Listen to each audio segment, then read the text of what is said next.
Bom, e aí, Isa, eu trabalhei 4 anos nessa empresa, fui super bem sucedido lá, eu fui diretor comercial, eu implantei uma filial fora do Brasil nessa empresa.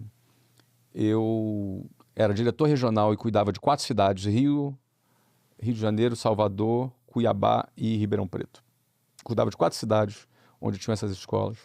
E tudo isso com até 22 anos. Então, dos meus 19, inclusive até os 22, nesses 4 anos, eu passei por esses cargos, fui super bem sucedido, ganhava bem. Ali com 22 anos estava ganhando mais ou menos $7.000 por mês. Estava casado, me casei com 20 anos, Luciana tinha 17, e a gente eu já ganhava bem mais que os meus pais, estava super bem, e aí estava todo mundo, bom, finalmente agora o Flávio acalmou. Aí ele, olha nós aí de novo.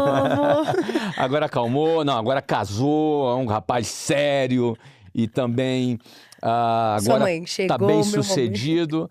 Aí, de repente, como é que é? Olha nós aí de novo, né? Olha nós aí de novo. Chega você, Aí eu pedi opa! demissão. Aí eu pedi demissão. Licença, gente. Tchau. Aí eu pedi demissão desse trabalho para abrir minha própria empresa. Aí abri a primeira escola da WhatsApp no dia 3 de abril de 1995. Aí, de novo, todo mundo de cabelo em pé.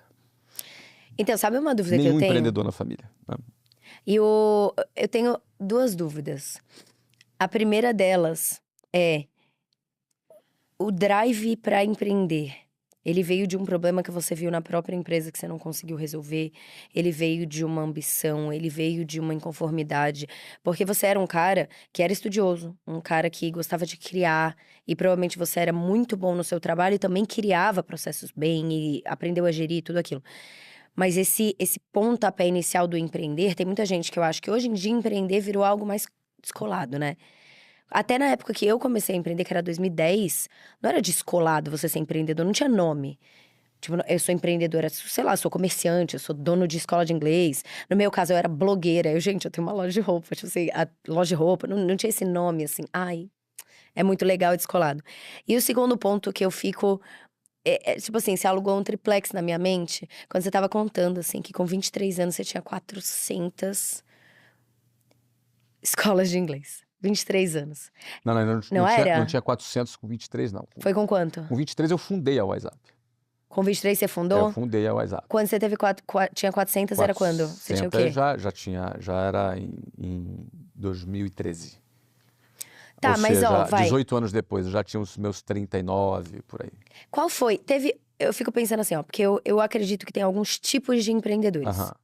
Tem o startupeiro, que é o cara que sabe de rodada de investimento e sabe sobre equity, empresas e M&A. Tem o empreendedor, que ele tá ali, eu tenho que fazer o dinheirinho do meu mês. Uhum. E não pensa muitas vezes em longo prazo, não olha tanto para esse lado financeiro, não sabe o que é equity, não sabe o que... E durante muito tempo eu fui essa. Eu corto a linha, eu faço negócio, eu acho ótimo porque eu ganho dinheiro por mês, mas não fico pensando se isso vai acumular, se eu tô gerando valor e coisa e tal. E tem os empreendedores, que são os caras que vão construir esses negócios, que têm valor muito grande. Uhum. E você pode ser um pouco de cada. Você começou sendo um e depois outro? Porque... Sim. Então, qual foi o momento? Porque pra mim foi assim. Pra mim, quando eu conheci você e o Caio, e comecei a olhar vocês falando sobre isso, eu falei, pois bem, se eu vou estar aqui junto, eu vou estudar que nem uma alucinada esse negócio pra entender. Perfeito. Pra entender e pra ver como eles pensam e ver que às vezes você faz o mesmo trabalho. Só que o formato de como você faz o mesmo trabalho vai gerar... Exato. Isso. Então, como foi isso pra você? Foi acumulativo. Lembra aqui do que eu falei? A gente tem que explorar, ser acumulativo e aprender. E empilhar aprendizado. E mais do que isso, criar nexo. Essa palavra é interessante. O que é nexo? Nexo é quando você tem informação A, aí você aprende, ou captura, ou ouve, ou tem um insight, ou alguém te disse, ou você percebeu observando alguma coisa, uma informação B. Então você tem um A com você, e aí você recebeu a informação B. Muitas pessoas pegam a informação B, legal, aprendi o B. Tá, beleza. Só que é o seguinte, eu tenho um A comigo. Qual é a conexão que eu faço entre o A e o B? Porque pode existir uma conexão entre o A e o B que faça você concluir por sua própria conta o C. Ou seja, eu já tinha um A. Eu recebi o B. Qual era o seu A? O A, não, são vários A's, não é? Por exemplo, o meu primeiro A foi entender que tudo só depende de mim. Tá. Quando eu atribuo aquela minha experiência do concurso, o meu primeiro A. A minha primeira variável que eu aprendi alguma coisa. Eu sou capaz de tirar o meu gap. Ou seja, ninguém me convence que eu não sou capaz de fazer alguma coisa, que eu sou inferior. Sim. Nada disso. Isso foi muito importante para mim. O segundo, o B que eu aprendi foi vendas. Vendas.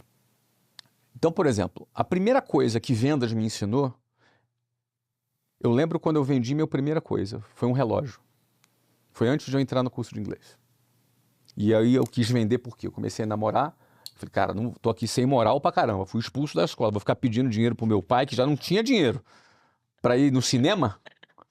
Você entendeu? Pô, preciso ganhar dinheiro. Você vê que uma mulher faz com um homem, né? Era com a Luciana? Com a Luciana? Cara, eu acho isso muito legal. Não, a Luciana foi minha primeira Eu namorada. acho isso muito legal. É muito legal. Então, cara, a primeira vez que eu pensei na vida que eu precisava ganhar dinheiro foi quando eu comecei a namorar a Luciana. Porque até antes disso, eu falei, não, eu preciso estudar. Sou eu e eu. Eu vou estudar e vou passar em qualquer coisa, mas eu precisava de dinheiro.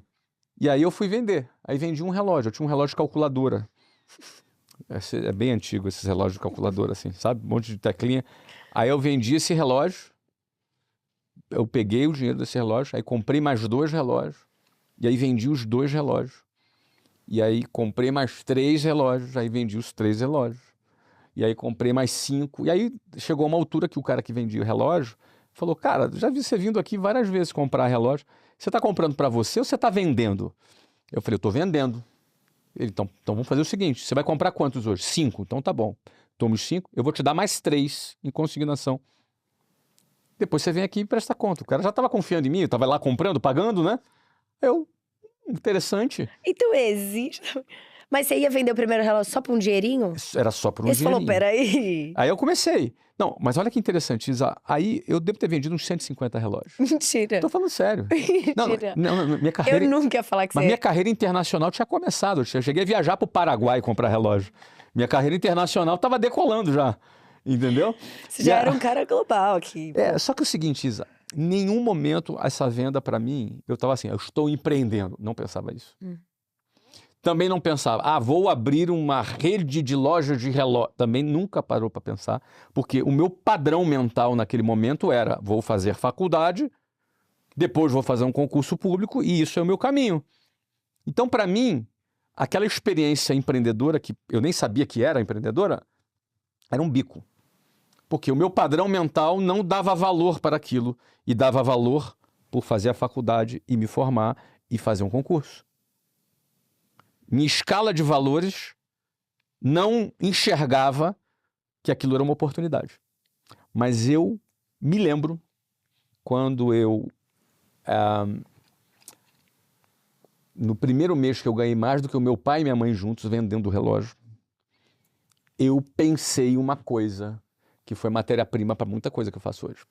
Eu me lembro, eu tinha 18 anos, eu pensei um negócio. E eu comecei a questionar. Lembra que eu falei que eu sou questionador? Eu comecei a questionar. Eu pensei assim, cara, por que as pessoas trabalham para ganhar um salário? Eu questionei isso. Por quê? O salário mínimo era, não lembro na época, mas hoje é 1.000 e poucos reais. Então imagina o salário mínimo é tanto. Cara, eu ganho isso vendendo 3 relógios. Por que as pessoas não fazem isso?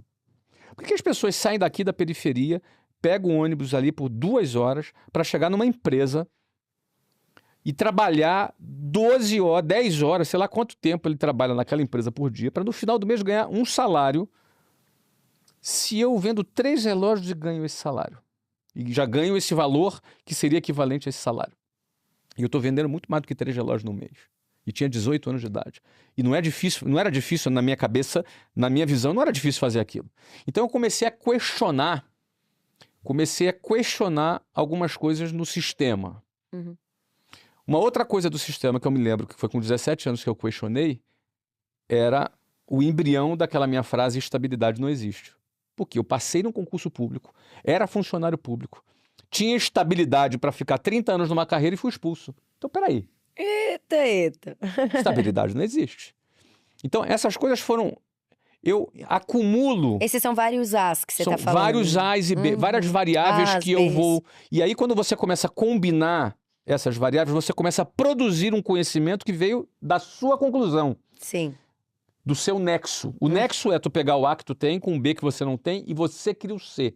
Então eu sou uma pessoa que questiono, como eu sou muito questionador, eu produzo, Mas você vai ligando os pontos. eu vou ligando os pontos. Enquanto tá acontecendo. Porque a maioria das pessoas só liga quando passou. Mas eu ligo também depois que Não, passa. sim, mas eu Mas digo, enquanto tá acontecendo, você em fala, algum- tá, eu beleza, tô mas questionando. isso.